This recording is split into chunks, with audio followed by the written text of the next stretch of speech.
Hello guys, this is Pankaj हैर। तो इस वीडियो में हम लोग समझेंगे प्लेट्यू एंड डिजर्ट के बारे में। प्रीवियस वीडियो अर्थात पार्ट 1 इसका जो वीडियो था उसमें आपको माउंटेन्स के बारे में बताया गया था, और इस वीडियो में हम लोग प्लेट्यू अर्थात पठार, डिजर्ट अर्थात मरुस्थल या रेगिस्तान के बारे में आपको बताया जाएगा। देन तो समझिए प्लेट्यू क्या होता है। The land which is flat and higher than its surrounding area is called a plateau.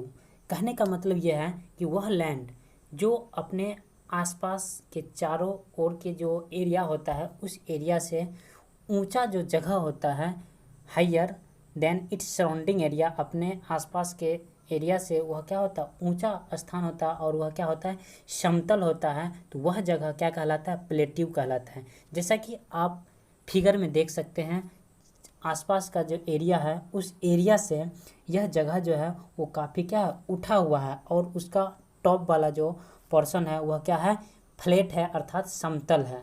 तो यही आपका क्या हो गया, प्लेट्यू हो गया।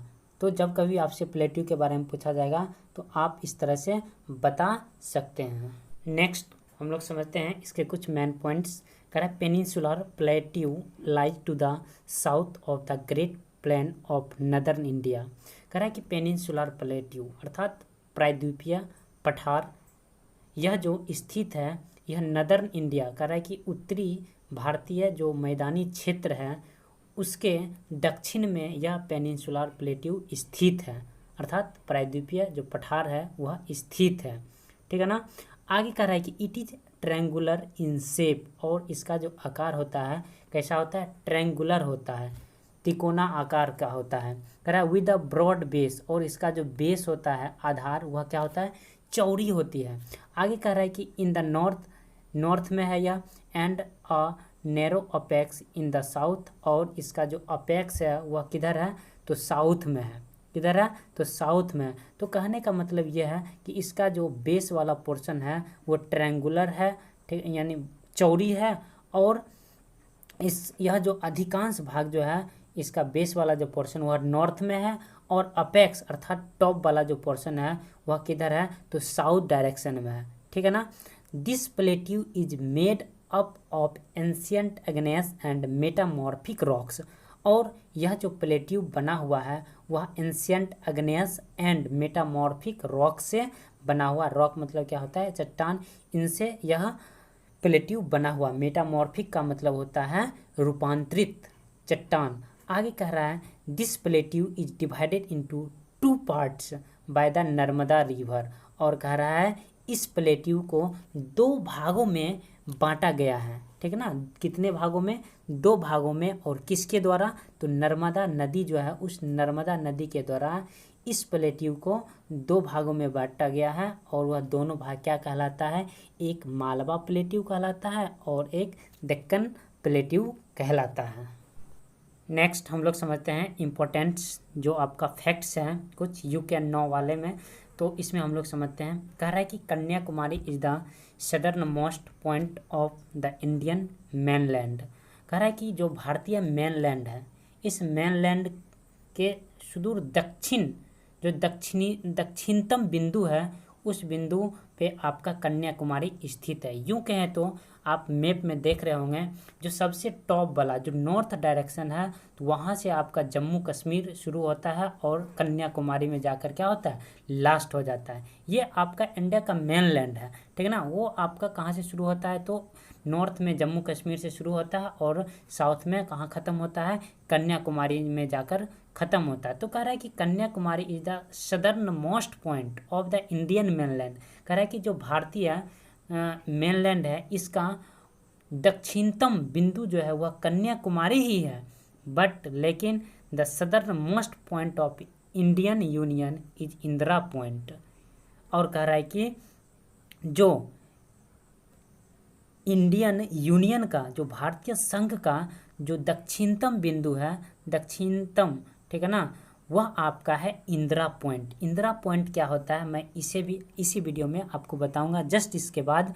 कह रहा है कि Indira point in the Andaman and Nicobar, जो कि अंडमान और निकोबार आइलैंड्स जो है, द्वीप जो है, उसी में यह इंदिरा पॉइंट क्या है, स्थित है। तो समझ में आई बात। तो नॉर्थ में जम्मू कश्मीर से शुरू होता है और कन्याकुमारी में यह क्या होता है, लास्ट हो जाता है। ठीक है ना। तो अपने मैप जो भारत है, भारत का जो नॉर्थ का जो कहें तो इनिशियल पॉइंट जो वह जम्मू कश्मीर, और जो लास्ट वाला जो पॉइंट है साउथ में वह आपका कौन सा है, कन्याकुमारी है। देन नेक्स्ट हम लोग समझते हैं इंदिरा पॉइंट के बारे में। क्या होता है इंदिरा पॉइंट? तो इंदिरा पॉइंट भारत के निकोबार द्वीप समूह के बड़े निकोबार द्वीप पर स्थित एक गांव है, ठीक है ना। इंदिरा पॉइंट क्या है? भारत के निकोबार द्वीप समूह के बड़े निकोबार द्वीप पर स्थित एक क्या है, गांव है। यह भारत का दक्षिणतम बिंदु भी है, जैसा कि आपको बताया गया है कि यह जो है भारत का क्या है, दक्षिणतम बिंदु भी है। यहाँ एक प्रकाश स्तंभ स्थित है। क्या है? प्रकाश स्तंभ। उसे क्या बोलते हैं? Light house. इंग्लिश में क्या बोलते हैं? Light house. जैसा कि आप फिगर में देख रहे हैं, यह जो वाइट कलर का है यह क्या है, एक लाइट हाउस है, और इसके टॉप पे अपेक्स बोले तो वहाँ पे एक लाइट लगा हुआ है, ठीक है ना, ताकि इस जगह को दूर से ही पहचाना जा सके, ठीक है ना। प्रशासनिक रूप से यह लक्ष्मी नगर पंचायत के अधीन है, और यह जो आपका इंदिरा पॉइंट है वह प्रशासनिक रूप से लक्ष्मी नगर पंचायत के क्या है, अधीन है। तो यह क्या है, लाइट हाउस है, जो कि कन्याकुमारी के आसपास है, ठीक है ना। तो यह सबसे अंत वाला जो पॉइंट है, इसीलिए यहाँ पे क्या किया गया है, लाइट हाउस का निर्माण किया गया है, लाइट हाउस बनाया गया है, ताकि इस जगह को चिन्हित किया, आसानी से पहचाना जा सके, और इसी को एक विशेष नाम दिया गया है, स्पेसिफिक नेम रखा गया है इंदिरा पॉइंट। क्या रखा गया है? इंदिरा पॉइंट, जो कि क्या है, पूरे सदर्न मोस्ट एरिया में है, ठीक है ना, भारत के साउथ में स्थित है। देन तो आप निश्चित रूप से इस लाइट हाउस के बारे में समझ गए होंगे, इंदिरा पॉइंट के बारे में समझ गए होंगे। भाई प्लेट्यू क्या होता है, प्लेट्यू के बारे में निश्चित रूप से आप समझ गए होंगे, ठीक है ना। तो इससे आगे हम लोग समझते हैं डिजर्ट के बारे में। क्या होता है डिजर्ट? देन डिजर्ट बोले तो मरुस्थल या रेगिस्तान। क्या होता है?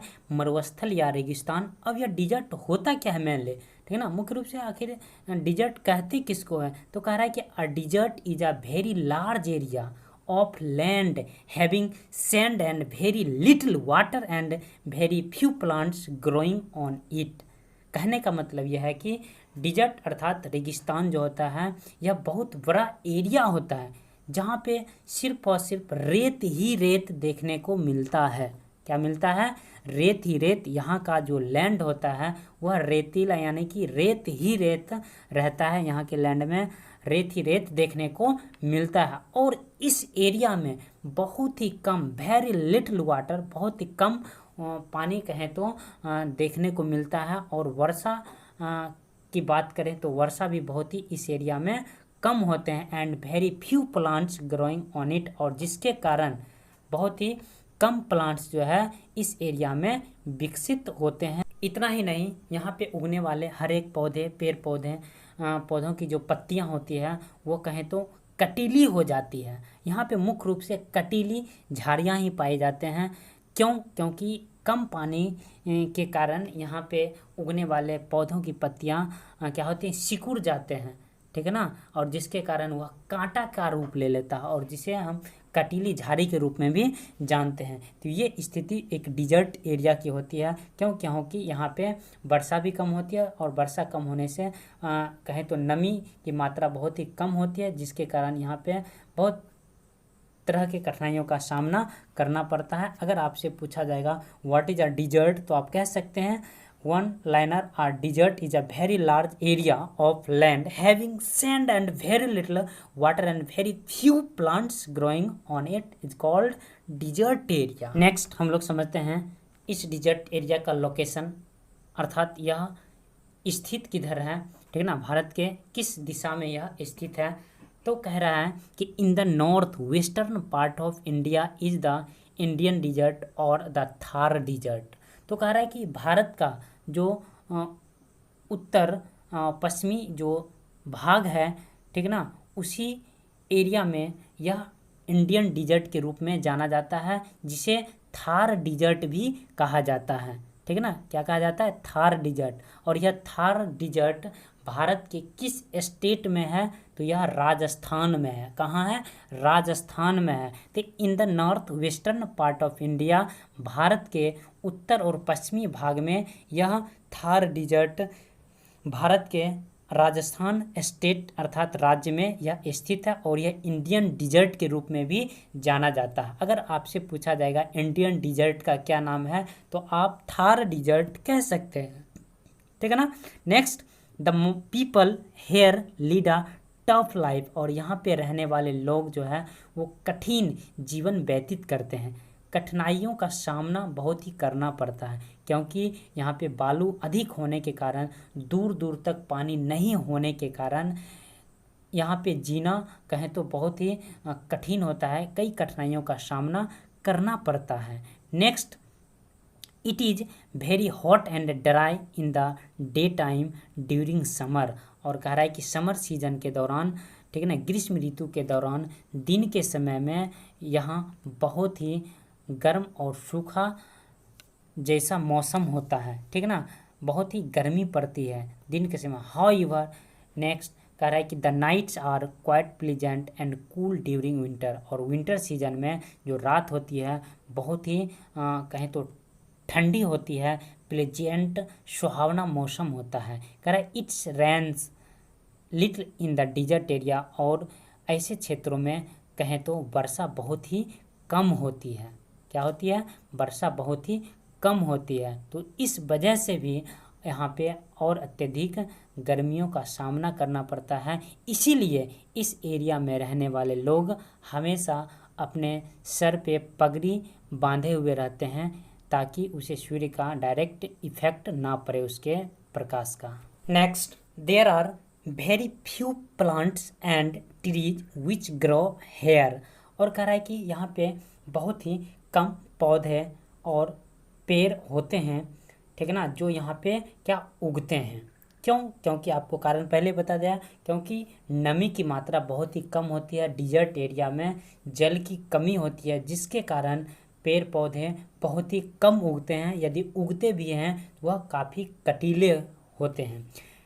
The cactus, palm trees etcetera are the vegetations of the desert area, और यहाँ का जो कहें तो वेजिटेशंस के रूप में यदि है कोई तो वह कैक्टस है। आप देख सकते हैं फिगर में क्या है, कैक्टस। कैक्टस को आप देखे होंगे, इसमें बहुत ढेर सारे क्या होते हैं, कांटे होते हैं। पाम ट्री अर्थात खजूर, जो आप फिगर में देख सकते हैं, यह क्या है, पाम ट्री, बहुत ही यह लंबा होता है, ठीक है ना, और उसके ऊपर जाके इसमें छोटे छोटे फल फलते हैं। तो इस प्रकार से यहाँ वेजिटेशन के रूप में कौन है, तो भाई कैक्टस है, पाम ट्री, खजूर का पेड़ आपको देखने को मिलेगा डिजर्ट एरिया में। The camel is used for transportation, और ऊँट का उपयोग यहाँ पे यातायात के रूप में किया जाता है। ऊँट का उपयोग किस रूप में किया जाता है? यातायात के रूप में किया जाता है। It is called the ship of the dessert, और इसीलिए इसे मरुस्थल का, रेगिस्तान का जहाज भी कहा जाता है। ठीक है ना। आपसे पूछा जाएगा who is called the ship of the desert, तो आप बताएंगे camel is called the ship of the dessert. रेगिस्तान का जहाज किसे कहा जाता है? तो ऊँट को कहा जाता है, अर्थात केमल को कहा जाता है। क्यों कहा जाता है केमल को?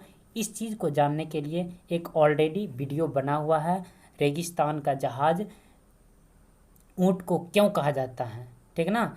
तो आप उस वीडियो में प्लेलिस्ट में जनरल, ठीक है ना, जनरल इंफॉर्मेशन टाइप का एक प्लेलिस्ट है हमारे चैनल के प्लेलिस्ट में, ठीक है ना। आप वहाँ से इस वीडियो को आप देख सकते हैं, आखिर क्यों ऊँट को रेगिस्तान का जहाज कहा जाता है।